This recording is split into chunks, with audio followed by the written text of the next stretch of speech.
Every October, the same thing happens.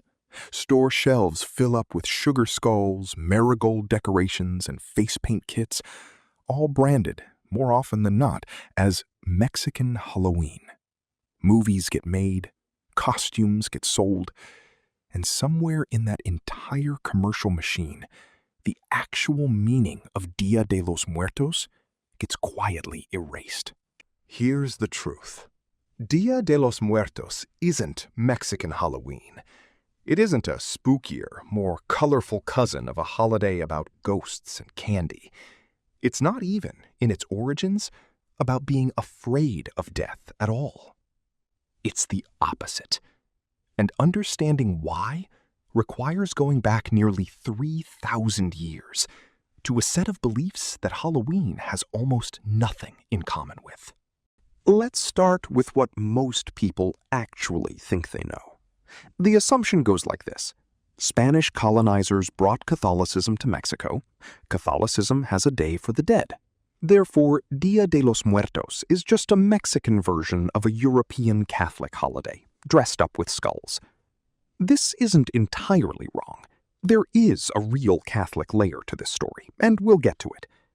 But treating it as the whole story erases the far older, far more foundational half.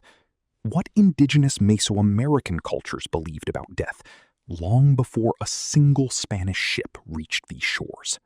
Long before the Aztec Empire dominated central Mexico, Mesoamerican cultures across the region shared something in common. Death was not treated as an ending. It was treated as a transition.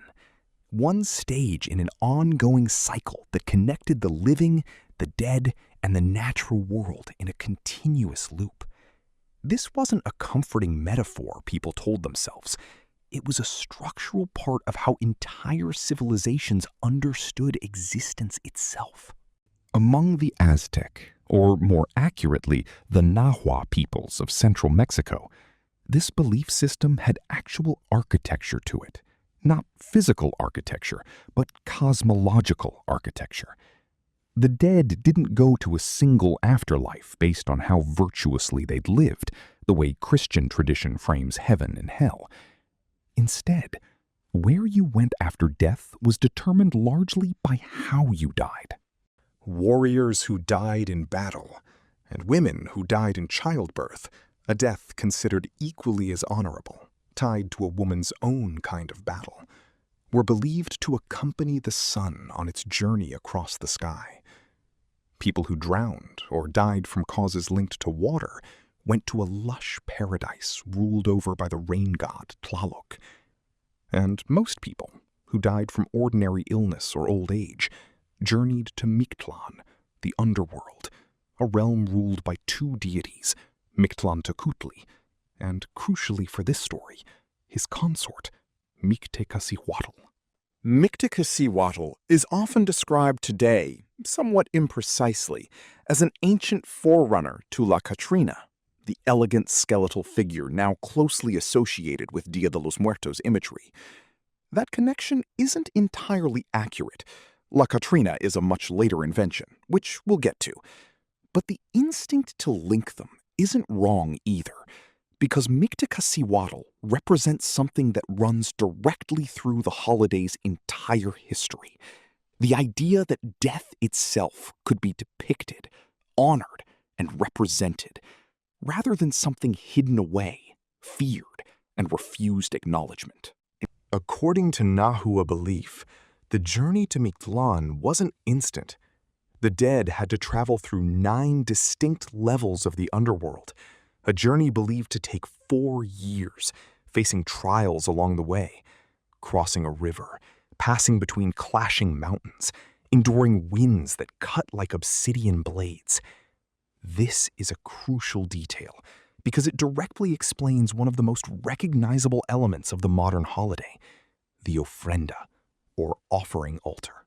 Living relatives were believed to have an active role in helping their dead complete this journey. Food, water, and tools were left for the deceased, not as passive memorial gestures, but as practical provisions for an active, ongoing journey the dead were still undertaking. This is the direct ancestral root of the modern ofrenda. The altars, still built today in homes and cemeteries throughout Mexico, loaded with a specific, meaningful set of items. Water to quench thirst after the long journey, salt to prevent the spirit's corruption on the road, favorite foods of the deceased, and copal incense, whose smoke was believed to help guide spirits back to the world of the living.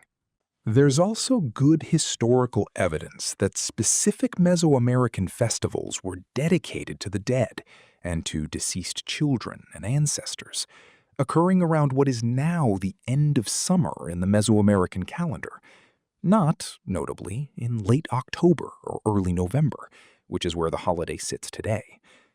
That timing shift matters, and it's where the Catholic layer of this story actually enters. When Spanish colonizers arrived in the 16th century, they brought Catholicism, and with it, All Saints' Day on November 1st and All Souls' Day on November 2nd, days set aside in Catholic tradition to honor saints and pray for the souls of the deceased. Spanish missionaries, following a broader colonial strategy used across the Americas, didn't simply try to erase indigenous beliefs about death outright.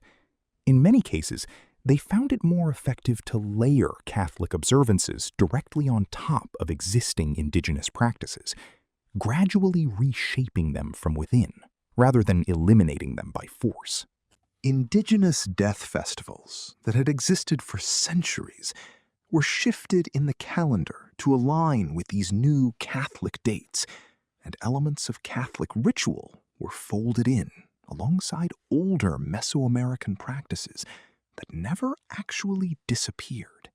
The result, over the following centuries, wasn't the replacement of one belief system by another.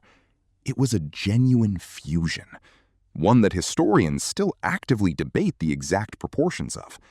Some emphasize the indigenous roots as clearly dominant, pointing to the enduring centrality of the ofrenda, the specific symbolism of marigolds, cempasúchil, whose strong scent and vivid orange color were believed in indigenous tradition to guide spirits home, and the continued belief in an active, physical journey undertaken by the dead.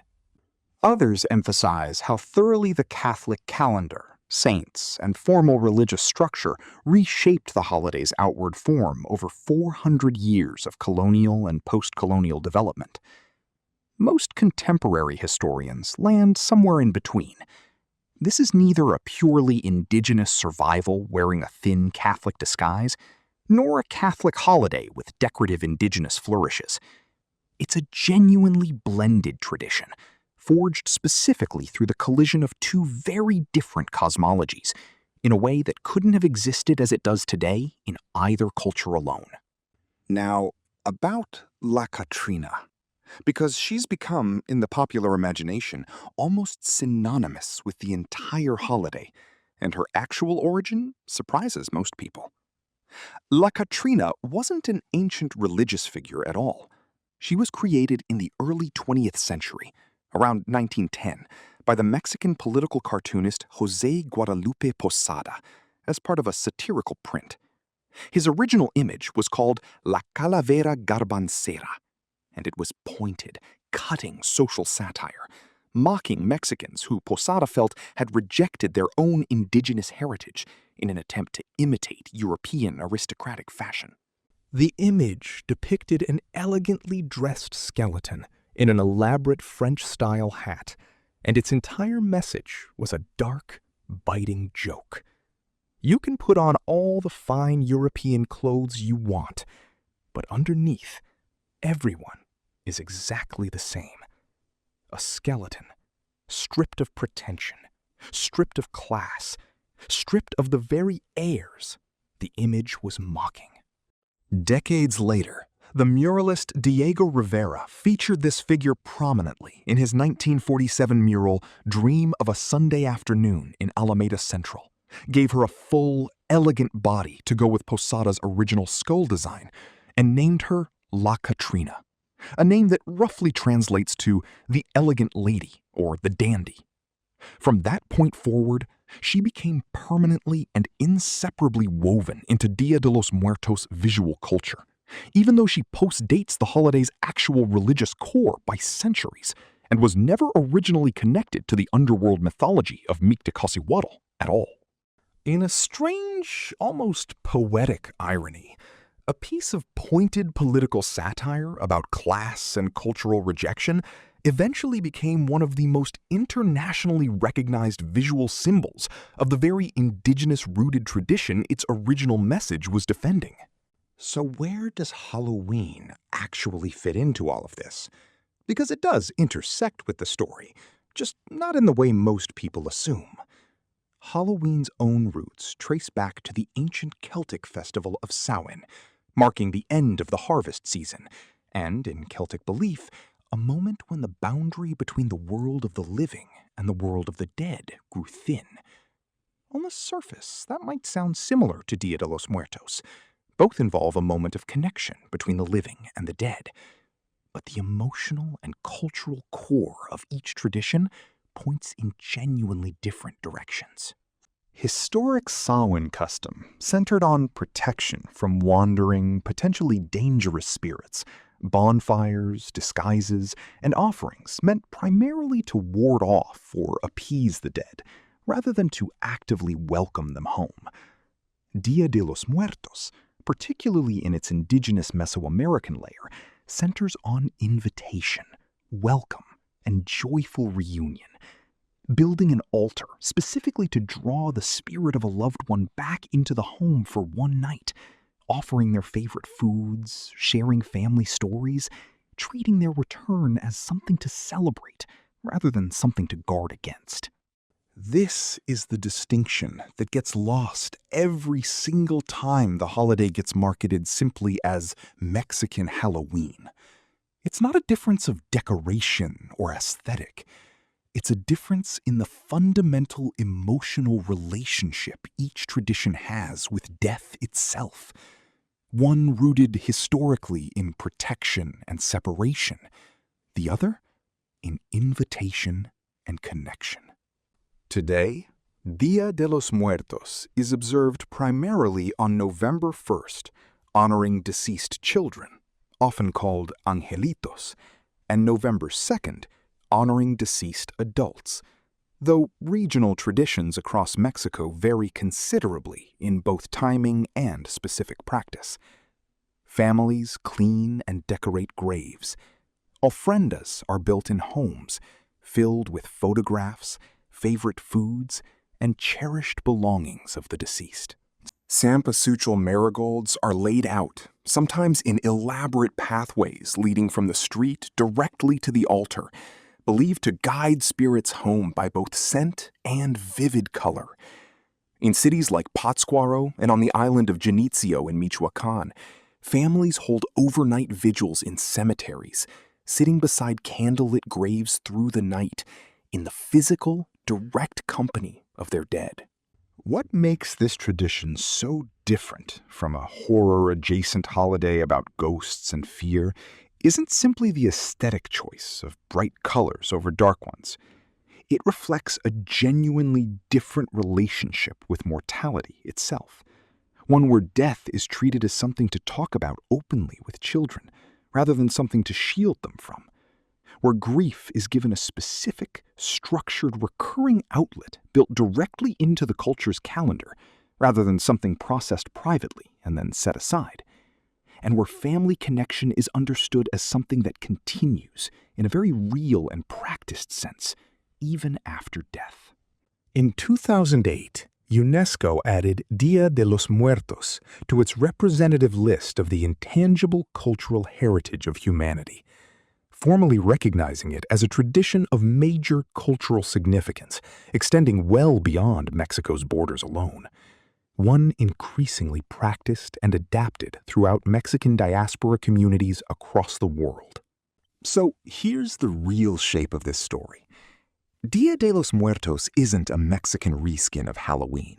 And treating it as one doesn't just get the history wrong, it erases nearly 3,000 years of Mesoamerican belief about death as transition rather than ending, flattens a genuine cultural fusion between indigenous Mexican and Spanish Catholic tradition into a single misleading label, and strips away the specific, powerful emotional core that makes the holiday what it actually is.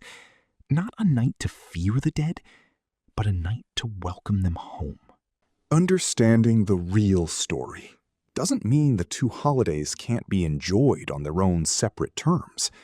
They can, and many people who celebrate both do so without any confusion between them. It means giving each tradition the specific history it actually earned, instead of collapsing one into a costume aisle version of the other. If a story like this, one that got flattened into a stereotype most people never questioned, is exactly the kind of history you want more of, make sure you're subscribed. Because that's the entire mission of this channel. The parts of history and culture that textbooks conveniently leave out. Hit like if this changed how you'll think about Dia de los Muertos next October, and turn on notifications, because next week we're covering a story most people have never even heard existed, and you will not want to miss it.